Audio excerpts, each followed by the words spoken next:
What's going on, guys? Stefan, S&E's Garage. We're just wrapping up a transmission install on this Jeep here. You'll see right now we still have the exhaust out, we still have the cross member and the drive shafts out. And while we were in here, we did go ahead and replace the rear main seal. So I figure now is the perfect time to go ahead and replace the upper oil pan gasket.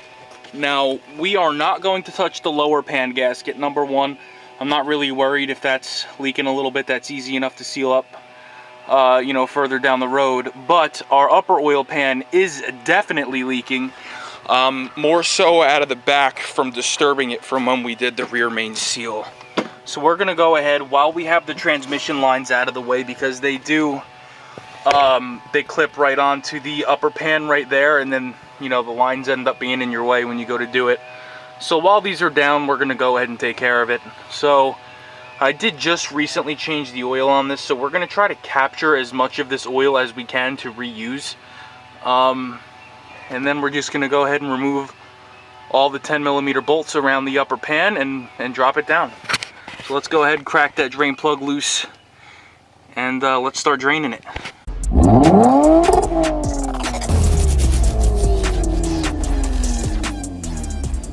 Alright guys, we got our oil pan off. The front two, actually, those are the front two. They are not bolts, they are nuts. There's two little studs that come out from the timing cover up there. You'll see them. We do have a new O-ring for our oil pickup, so we are going to pull that down and replace that.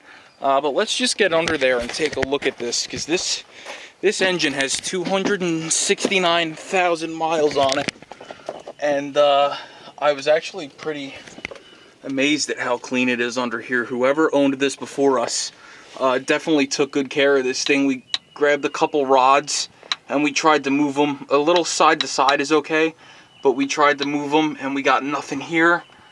You got a little wiggle there, but everything, these rod bearings all seem nice and tight, so that's a good thing. So back here is where our rear main seal is.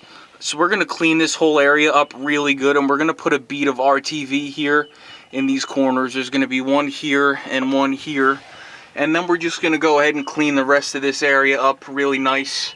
We're going to have to put some beads there where the front timing cover meets the engine block as well. We're just going to get this really nice and clean.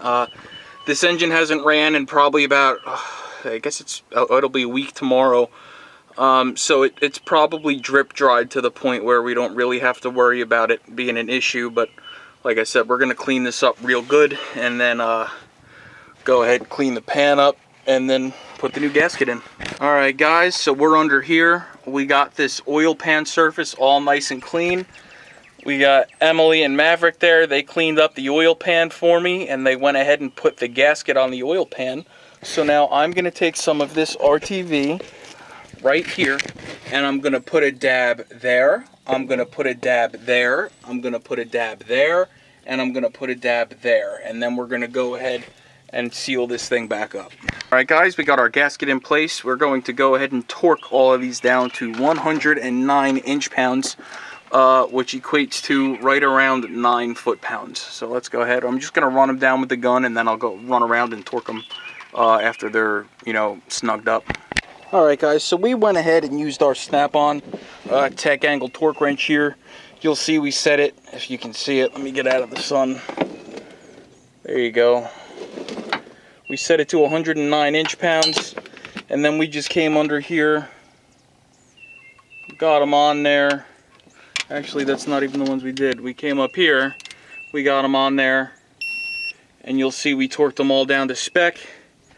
And then we went ahead, filled it up with the oil that we reclaimed, because the oil literally has less than 500 miles on it. And then we topped it off with what we had laying around. So if this video helped you do your upper oil pan gasket here on your 2007 to 2018 Jeep Wrangler.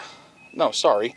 2007 to 2011 3.8 liter Jeep Wrangler JKU. Please like, share, and subscribe. We'll see you on the next one.